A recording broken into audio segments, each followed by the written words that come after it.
The provision for any person to attend sittings creates a check by citizens, and it builds public trust. This is an important feature of justice.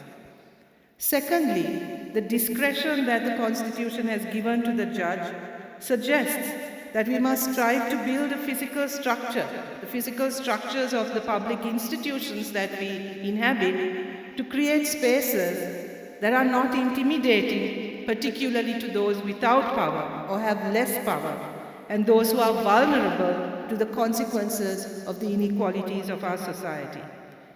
It asks us, it calls upon us to be inclusive of women, whether it be providing safe and clean washrooms, spaces for children, childcare. It calls upon us to be inclusive of those with disabilities, to ensure that no one faces difficulties in accessing these spaces and participating in the proceedings that take place here.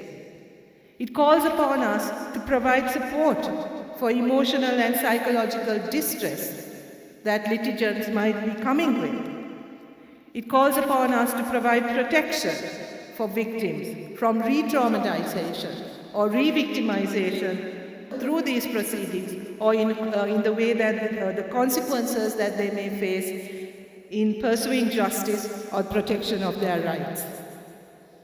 By creating inclusiveness and respectful spaces and engaging in respectful treatment of all actors that animate this system, including everyone who comes here, who are embroiled in pursuits of justice, who may have faced years of difficulties in actually getting to this space. We ensure that these public spaces and the treatment that people receive from the moment they enter these spaces does not burden, intimidate, or oppress, or even harass them in their journey and their pursuit of justice.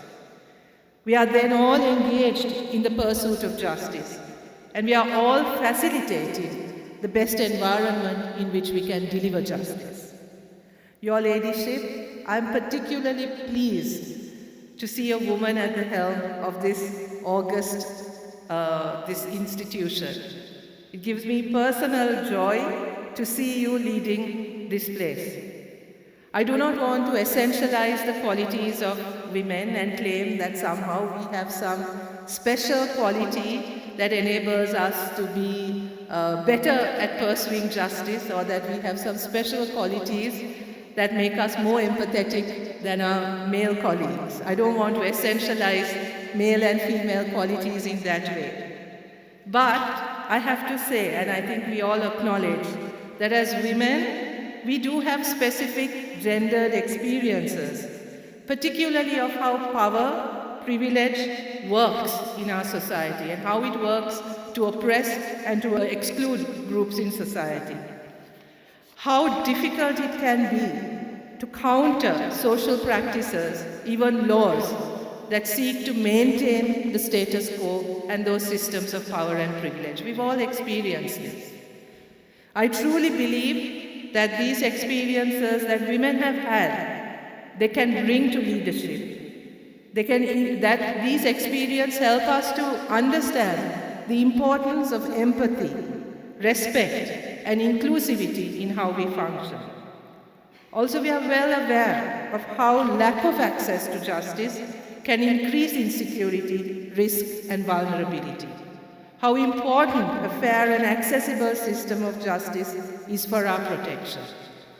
So this is why I think seeing more and more women in positions of leadership is important in ensuring that our institutions also reflect that inclusiveness, representation, and equality that we as a country are seeking to achieve.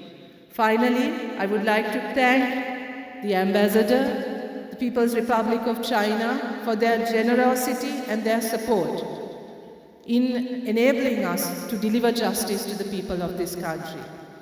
It is today that I learned of the long history of support that the People's Republic of China has given to our justice system, and to this complex in particular. So I thank you for that support, and I thank the people of China for their continuous friendship and support. I would like to thank everybody involved in this project, the contractors, the project managers, the staff of the Ministry of Justice and of the court system who must have endured, I don't know how many hours and days and months of disruption while all of this was going on, and still ensured that the work of this building was carried out without disruption. I would also like to thank all the builders, the workers, who worked tirelessly to get this building to the position that it is, to the cleaning staff, to everybody who made this morning such a pleasant morning and such a joyous occasion for all of us. So thank you very much, and I wish you all the very best.